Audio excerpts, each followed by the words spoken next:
Before we get into this episode, I just want to let you know that 101 Part-Time Jobs is all about supporting and contributing to this culture we love. We want to support alternative and independent artists. We ourselves are an independent podcast, brand, production company. If you wanted to support us, the best way you can do that is to leave a 5-star review on this episode and subscribe to the show. If you're able to do that, that would be amazing. Thank you. 101. Obviously, Beta Band. Sort of came back last year. Was doing shows. You've got this compilation coming out. You've got a book that's recently been announced. Did your life sort of change last year? Well, I tend to procrastinate for a long time and then work very hard. Right. But it's definitely probably 70% procrastination, 30% working. Getting a hell of a lot done in a very short space of time. Yeah. But to answer your question about last year, I mean, the book is something I've been working on for about 12 years. Okay. I only got a book deal maybe 2 or 3 years ago, so I've been taking it very seriously and writing a lot over the last 2 years. The compilation kind of came together quite slowly because I didn't realize just how extraordinarily painful it is to try and put a compilation together. It's everyone. I'm sure everyone. A lot of pressure. Well, it's not. It's not even that. It's for me. It's just. Ideally, what I'd like to do is a series of 5 double album compilations. That's what I would like to do, to sort of really feel like you're making some headway. Because it's. I mean, anyone who loves music has made tapes or made playlists or whatever it is, you know. Sure. And so we're all compilation makers, but when you think that when your compilation is going to be made into a record itself, then suddenly you're like, oh God, you're committing it. Yeah, it's honestly, it's so hard. So many nights, night after night after night, sitting, listening to these tracks and refining it and changing the order. And the romance of unknowing. When you started putting that together, did you know exactly what you had it in mind that if you're going to do a compilation that's going to be committed to record, a few of those tracks were definitely going to make it? No. Well, I think you start in one direction. Initially, I was going to do a different genre on each side. Right. The way my brain works when I'm sober and the way it works after I've had 2 or 3 glasses of wine is really different. Really different. What I want when I'm sober is not what I want when I've had 2 or 3 glasses of wine. And so I think that after I've had 2 or 3 glasses of wine, what I want is generally what a lot of other people want. Or on my brain, I'm closer to that way of thinking anyway. You know, I want pop music. I don't want, Trans Europe Express. or whatever. Budgie. But something you can dance to, something that is like you just want to go a little bit loose. A little bit loose. So what I have to do was I had to you sort of get in a few bottles of wine and then over sort of 2 or 3 weeks, repeated listens every sort of 3 or 4 days. And then be changing the order around. Yeah, professional boozing with a purpose, you know. For sure. Yeah, so when I put it on now, I listened to it last night actually, and it really works. It flows really well, and it's a difficult thing to do when you've got tracks that are so different, but it manages to sort of make quite large leaps in just sort of 1 or 2 tracks. Yeah, big time. Which when it works. goes into that Method Man track, that Bobby track, that's a big leap. Yeah, it's a huge leap. Yeah. It introduced me to a bunch of stuff that I've never heard of before. I mean, that's going to be the purpose of these things, right? Is to. I think always so there, because that's the problem. And that's another problem is that how far do you go? Do you go super obscure tracks that most people aren't going to know, or do you, because you don't want to put on. Like you wouldn't put on Tony Basil or the Buggles, even though I love those records. There's no point. There's something. A friend of mine said to me years ago. There's certain records that you just never need to hear again, like Rock the Cash Bar by the Clash. I never need to hear that again. Belter, but it's incredible, And then there's quite a few tracks like that. A load of Rolling Stones ones. You just never need to hear them again. I know that it's fine. Turn it off. But you don't want it to be so obscure that it just becomes a bit perverse. So you sort of, I suppose you sort of you want to sort of tease people a little bit and then give them a little bit of what they know, or maybe a genre that they know quite well, but maybe they don't know that track or whatever. So it's it does feel like you're sort of walking a tightrope, but you can overthink these things. I definitely overthought it, and that's why the wine was a great help to me. Excellent. It was very difficult, and then just when you think you've got it, it goes off back to two peers to Dave Philpott, who does all the clearances, and they say, "Oh no, EPMD, you can't use that. Okay. They don't let anyone put any of this stuff on compilation albums." You think you recognise that? by Liam from The Prodigy. That's a remix of a Method Man track. Yeah, I think that's an amazing track. That goes back, doesn't it? Like, you have to find the publishers of the original track for that, do you? I mean, things like that that's easy. That one's easy. It's things like relatively obscure Northern Soul tracks and things like that. People where they don't necessarily have publishers, you don't know where to ask. Yeah, I mean, some of those things are a lot easier now because companies like Ace Records have bought those, because one of the tracks on the compilation was from, I first heard it on a Kent compilation album. Kent probably struggled to find who owns it all. They were a record label, a sort of re-release record label from the 80s. They started in the 83, 84, something like that. Yeah. And they did exclusively Northern Soul, pretty much exclusively Northern Soul compilations. Yeah. Re-releasing all these tracks, and so they used to go over to America or dig around. They'd get an address of an old defunct record label, and go to that address, and some often there's not a lot of the tapes would still be in the basement, and they'd get these tapes and they'd discover stuff, and a lot of the time some of those tracks would come from the B-sides of failed hit records. So you'd have this sort of big slow ballad, orchestral ballad thing going on, which was crap and didn't sell any records and was never going to be a hit. Flip it over and there's the Northern Soul banger on the other side, which no one's ever heard. So that's what they used to do in the 70s. Where were you finding these tracks? The ones that are on the compilation, like the Prodigy Method Man remix. Like, where did you? Well, the Method Man Prodigy one was one that we used to listen to in the beta band in Shepherd's Bush back in the day when we were starting the band. When you hear that, it puts you back in. You can I just smell. Think it's an absolute stormer of a track. I loved Wu-Tang. I loved Method Man, and I got pretty much most of their stuff. Yeah. But Liam, and the Prodigy, we loved them as well, and so those two things together. Even before I think it was John that bought. I think John went out and bought it. I'd never heard it. He brought it back to the flat when it just came out, I thought it was absolutely amazing. I love that. We were living in a squat in Shepherd's Bush,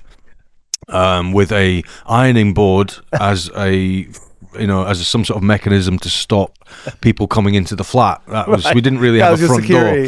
Yeah, we didn't know anyone. We didn't know anyone at all. I mean, John knew people at the art, because John was at the Royal Art College, so he knew people there and stuff. And we used to go down and DJ there, but we didn't know anyone in the industry whatsoever. No one. I mean, now do you feel like you're in that world? Never really felt like that, really, but I sort of realise now that.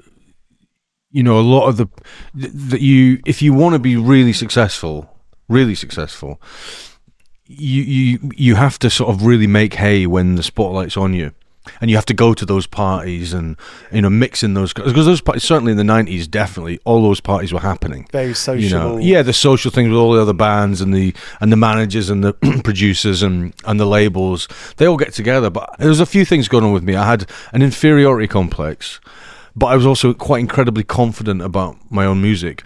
But I also instinctively didn't trust anyone in the music industry, especially journalists and people who worked at labels. And I realise now that we were actually in quite an amazing situation with the label that we signed to, which was Parlophone, but it was like an imprint of Parlophone, because they had a lot of money. And Miles Leonard, the A&R man that signed us, did actually do what I told him I needed them to do, which was just to leave us alone and just keep sending us the money so we could turn that into art. And to his word, he really did that 99% of the time. But I think I just didn't really, because I had nothing to gauge it against. I was still like, yeah, you're you're scum, you know, you're wanker, stay away from us, Satan, evil. But I realize now that it could have been a lot worse, a hell of a lot worse. And actually, you know, he did really love the band, and he really wanted us to be successful, but we just did everything to stop that happening. Not sometimes deliberately, mostly not. I mean, the thing is, when we were, you know, going in whenever it was 20 years ago, there's no way we could have sold out 2 nights at the Roundhouse. There's no way we could have sold out, you know, 2 nights at the Barrowlands or done the Manchester Apollo. You know, it's fascinating, really, that something can disappear for 20 years and there be absolutely no communication whatsoever, and then it's back and it's bigger than it was.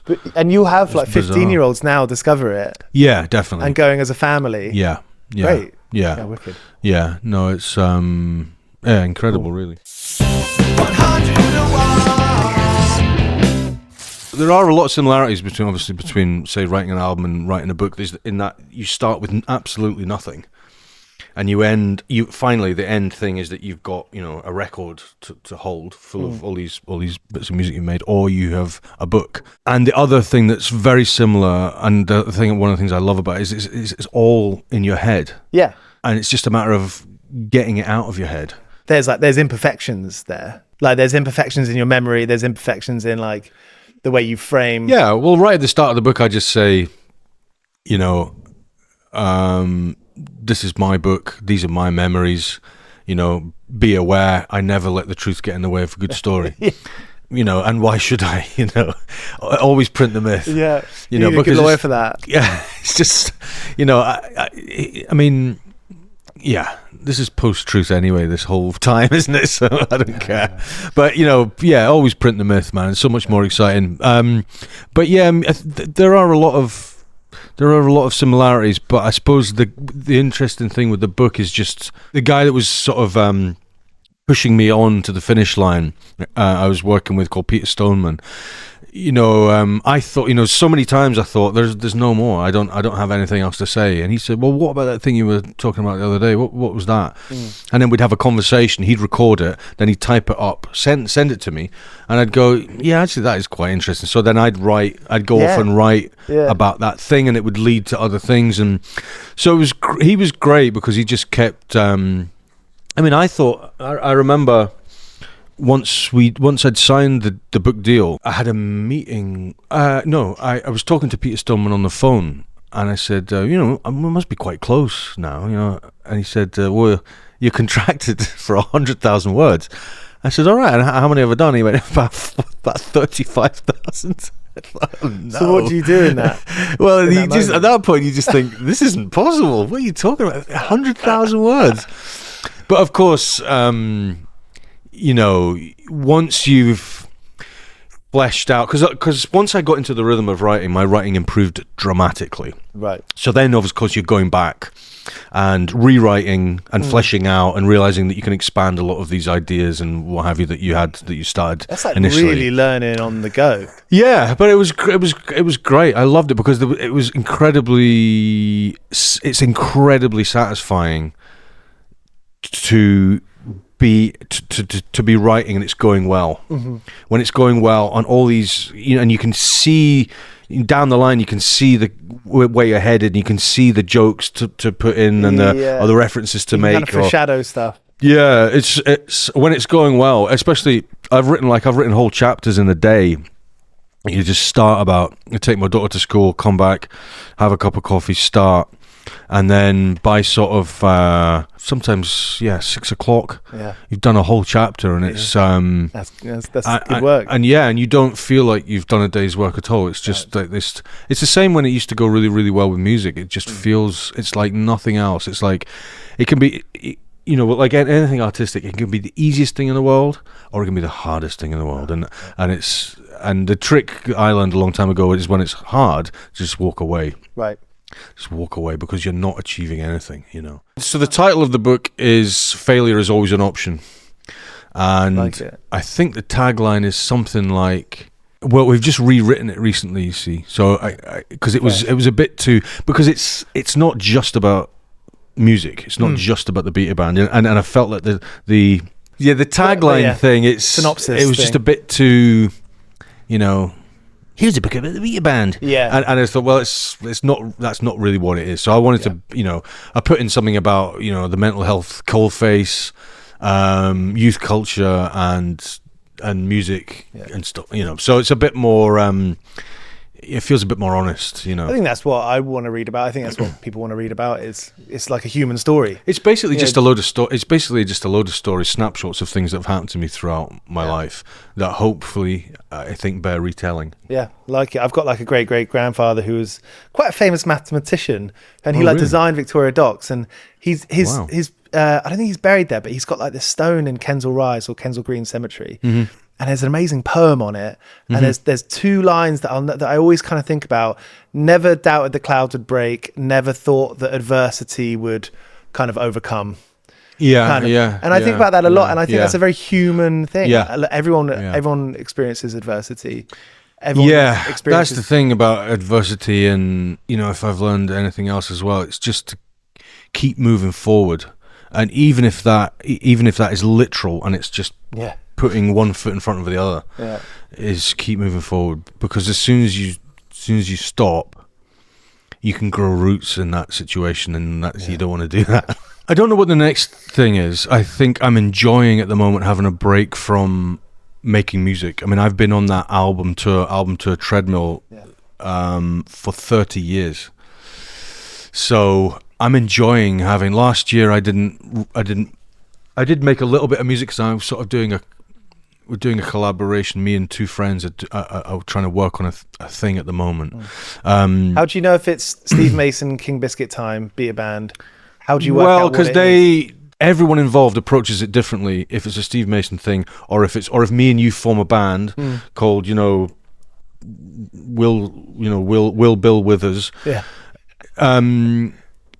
If it's a band, then mine and your approach to it and the work that we do is always really different from if I've asked you to come, and be involved in some capacity. It's a really different thing. People are so much more invested if it's, for want of a better word, a band. Yeah. So much more invested, and they know they're going to get their name in the little brackets for the publishing and all that crap. It's always good to change and have a break. It's very easy to. I'm a bit sick of the Steve Mason thing, So it's a good time to do something different and have a break, because you just approach everything completely differently, and it's quite. I've put out I think 5 or 6 solo records now, and it's so much pressure working on an album on your own. It's so much pressure to get it right, and you don't always get it right. And I really want that input into other people's input into stuff now, and I find it a lot easier as well. You can, because you're not involved in every aspect of it. Somebody else can work on it for a couple of weeks or whatever, and it allows you to pull back and step away from it completely, and then when they send you whatever it is they've done, you can have a really good perspective on that, because it's like hearing it for the first time. It's so valuable having someone else, hopefully that you trust and you have faith in, no, this is what I think. Yeah, definitely. And just to end with, I'm a big fan of like the work gaffes, the work fuck ups. Lots of people have mad shifts. Lots of people have had some strange jobs. Is there a particular shift or a particular job in music, outside of music, that you're like, I'm glad that day will never happen again? Basically, my first job was working in a shoe shop, which was it was basically like a summer job straight after I left school. So that was about 4 weeks. Then I did what was called a YTS scheme, which is a youth training scheme, which is a thing that they did in the 80s. So basically you do a full-time job for about a fifth of the money that any normal person would get. Yeah, great. So I did that working on the deli counter in the supermarket. You get fired from any of these? I got fired for one job, because I phoned in sick from Holland. And I didn't realise that the international operator had put me through. You see, I didn't know that. So I called in, and then I got back to work about 2 or 3 days later, and they said, see you later. I was a car mechanic, and then I went to college for a year, and then And then it was music after that. Yeah. Nice. Mind you, I was a motorcycle courier here in London as well for quite a while. What was that like? Terrifying. Moped or motorbike? Motorbike. Yeah. So you go fast. So you get. I mean, you go the noise fast. is a bit helps it be a bit safer, doesn't it? The fact that you're allowed. I don't know, because there was a lot of people doing it back then, so it was like a permanent sort of Grand Prix going around London. Robin really did it as well, mod. actually. Yeah, well, I had a scooter down here at the time, but I used a motorbike, because you need that speed, really. Great. Yeah. Thanks, Steve. Appreciate it. My pleasure. Thanks, man. Cheers for watching. This is 101 Part-Time Jobs. You can find us on Apple, Spotify, and all podcast apps. We've done interviews with Aurora, Kneecap, Idols, Lauren Maybury of Churches, and loads more. So tap into 101 Part-Time Jobs on Spotify, Apple, and all podcast apps.